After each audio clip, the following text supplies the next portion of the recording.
Hello guys, मैं doctor Neeraj Jaswal और आप देख रहे हैं साइंटिफिक आयुर्वेद। आज हम जिस टॉपिक पे बात करने वाले हैं, देखिए अभी हम बैक से जुड़ी कुछ समस्याओं के बारे में बात करेंगे। आज का जो हमारा टॉपिक है वो मैं आपको बैक की एनाटॉमी समझाऊंगा। अभी एनाटॉमी आपको जानना क्यों जरूरी है, क्योंकि जब तक आप ये नहीं जानोगे कि आपको प्रॉब्लम हो क्यों रही है और यहाँ पे ही क्यों हो रही है। जैसे कुछ लोग बोलते हैं कि मेरे L4 L5 में प्रॉब्लम है या L5 S1 में प्रॉब्लम है, तो वो L4 L5 पे ही प्रॉब्लम क्यों है, वो L1 L2 पे क्यों नहीं है। तो उसके लिए आपको थोड़ा सा हमारी रीढ़ की हड्डी को समझना पड़ेगा। तो मैं आज आपको रीढ़ की हड्डी के बारे में ओवरव्यू दूंगा कि ये हमारी कैसी दिखती है, इसमें क्या क्या कंपोनेंट होते हैं। तो हम देखते हैं कि हम आज के इस टॉपिक में क्या क्या चीजें कवर करेंगे। ठीक है, the first thing will be, हम सामने से देखेंगे कि हमारी रीढ़ की हड्डी कैसी दिखती है। फिर हम देखेंगे कि हमारा बैक व्यू, पीछे से हमारी रीढ़ की हड्डी कैसे दिखती है। Then will come to our disc. देखो हमारी रीढ़ की हड्डी में तीन चीजें हैं, डिस्क, आपका वर्टेब्रा जो बोनी पार्ट है, and nerves, that is your spinal cord और उससे निकले वाली नसें। तो सारी बीमारियां इन तीन जगहों पे ही होती हैं। अगर आपने मेरे बैक पेन का इंट्रोडक्शन देखा है तो उसमें मैंने बताया था लोअर बैक पेन में कि 5% समस्या ही आपकी इन तीनों चीजों से मिलके बनी होती है, डिस्क से मिलके बनी हुई होती है। बाकी चीजें जो है, जैसे कि आपकी रीढ़ की हड्डी, जो बीच बीच में छोटे छोटे मनके होते हैं जिसको हम रीढ़ की हड्डी बोलते हैं या मनके बोलते हैं, वो होते हैं। उनके बीच में डिस्क होती है और एक स्पाइनल कॉर्ड होती है जो थ्रू आउट आपके वर्टेब्रल कॉलम में जाती है और उससे तरह तरह की नर्व्स निकलते हैं।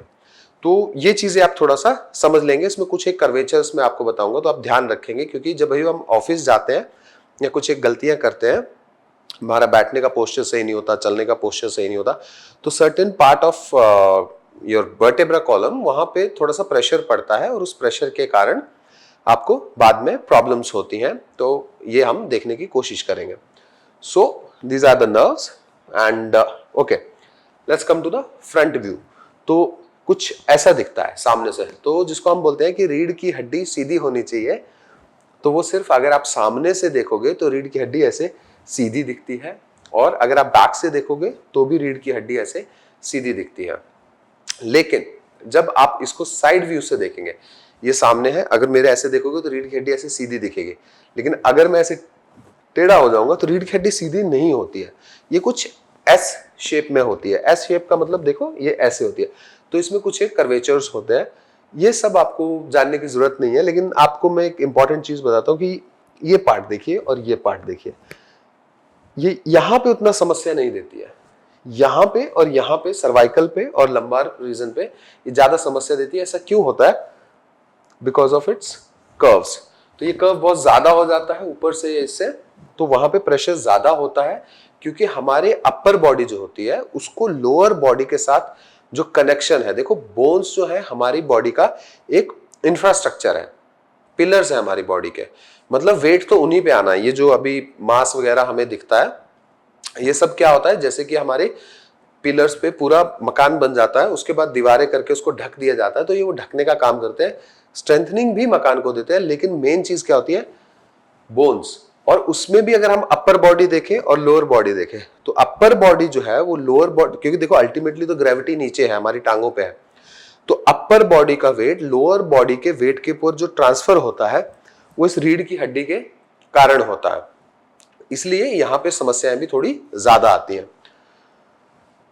अभी इसमें मैंने आपको बताया कि इसमें तीन चीजें होती हैं। ये पहली चीज है, इसको हम क्या बोलते हैं? इसको बोलते हैं वर्टेब्रा। ये जो हम रीढ़ की हड्डी के मनके कहते हैं ना, ये वो है, ये एक मनका है। ऐसे बहुत सारे मनके हमारे रीढ़ की हड्डी में होते हैं। अब देखिए ये इसकी बॉडी है, नहीं समझना है हमें, क्या समझना है, ये बीच में जो एक आपको होल दिख रहा है, इसके थ्रू स्पाइनल कॉर्ड नीचे जाती है। जैसे कि अगर मैं आपको दिखाऊं तो ये सीधा है, ये बीच में से यहां से ऊपर सीधा स्पाइनल कॉर्ड जाएगी, मैं आगे दिखाऊंगा भी उसको। तो ये हड्डी है। इसमें दो तीन तरह की बीमारियां मेनली होती हैं, वो हम डिस्कस करेंगे। जैसे कि इसका स्ट्रेस फ्रैक्चर, जो आपने सुना होगा, बहुत सारे क्रिकेट में जो फास्ट बॉलर्स होते हैं वो कहते हैं कि फीट, उनके बैक में फ्रैक्चर हो गया, तो उनको बेसिकली डिस्क की समस्या नहीं होती है, उनको हड्डी की समस्या होती है। तो इस हड्डी में भी समस्या हो सकती है। ये होता है डिस्क। अब डिस्क क्या है अगर मैं आपको समझाऊं तो ये दो हड्डियां हैं, वो पूरा कॉलम बना था उससे, एक मनके के ऊपर दूसरा मनका, फिर तीसरा मनका, फिर चौथा मनका, ऐसे करके पूरा बना हुआ है। ये एक हड्डी और ये दूसरी हड्डी के बीच में एक कुशन होता है, पैडिंग होती है, उसको हम क्या बोलते हैं, डिस्क। तो ये वाला पार्ट जब आप देखोगे तो ये आप साइड से देख रहे हो डिस्क को, ठीक है, ये डिस्क है आपकी। तो आपकी डिस्क की समस्या, आपकी हड्डी की समस्या नहीं होती है, तो कैल्शियम खाने से बहुत ज्यादा फायदा नहीं होता है। वो मैं आपको एक अलग से बताऊंगा कि वो आप बिना बात के बॉडी को कैल्शियम से सप्लीमेंट करते जाते हो, जबकि वो हड्डी की मसला होता ही नहीं है जब डिस्क की प्रॉब्लम होती है। एनी हाउ, जब आप इसी डिस्क को ये साइड से देख रहे हो, अब ऐसे ऊपर से देखोगे, ये जैसे ऊपर है, ऊपर से आप देखोगे तो कैसा दिखेगा, ऐसा दिखेगा। तो ये कैसा दिख रहा है, देखो बाहर से तो ये बहुत स्ट्रॉन्ग एक रिंग होता है फाइबर का, बहुत स्ट्रॉन्ग, मतलब और ये जो बीच में होता है इसमें एक जेली लाइक सब्सटेंस होता है, मतलब लचीला एक पदार्थ होता है। तो उससे लचीला होगा, जैसे शॉकर काम करते हैं ना, वैसे ये काम करता है। लचीला होता है तो किसी भी शॉक को एब्जॉर्ब कर लेता है। लेकिन अगर सिर्फ वो लचीला पार्ट ही रहेगा तो क्या होगा, वो तो बाहर फैल जाएगा। जैसे शॉक लगा ठक तो बाहर फैल गया।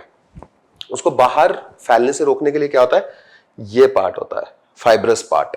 तो इससे ये लचीलापन तो होता है इसमें, लेकिन इतना भी नहीं होता कि जोर से लगे तो ये बाहर जाके गिर जाए आपका जो जेली है।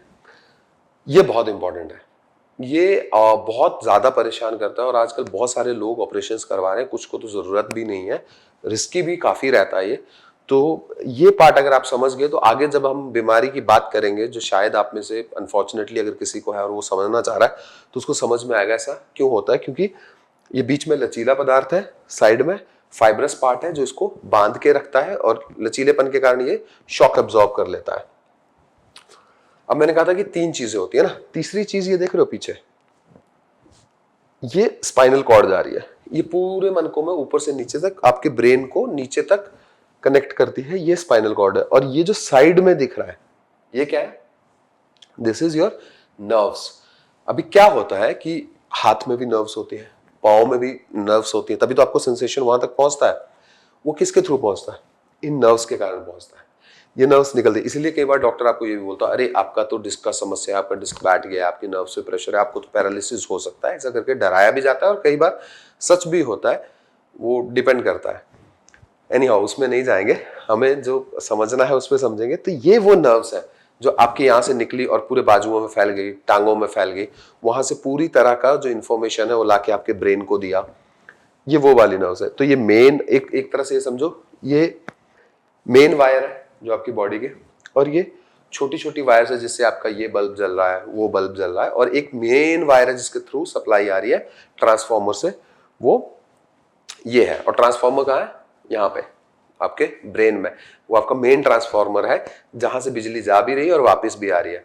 उसके बाद उसकी एक मेन लाइन जो आप देखते हो बाहर सड़कों बड़ी बड़ी लाइंस होती है, ये वो मेन लाइन है जो नीचे आती है, और उसके बाद ये छोटी छोटी आपके बल्ब के लिए एक तार डाल दिया, आपके फैन के लिए एक वायर डाल दिया, ये वो वाली वायर होती है।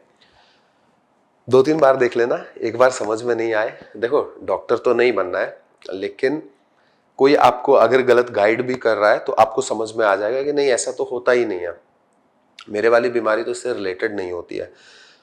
तो इसलिए मैं आपको ये बता रहा हूँ, अगर किसी को कोई बैक की समस्या है तो एक बार वो जरूर, वो खाली बैठा होता है बेचारा, और क्योंकि ऑफिस जा नहीं पाता और काफी ज्यादा एक तरह से सदमे में भी रहता है कि ये मुझे क्या हो गया, मेरे से उठा नहीं जा रहा, चला नहीं जा रहा, बैक पेन इतना तेज हो रहा है, ये क्यों हो रहा है।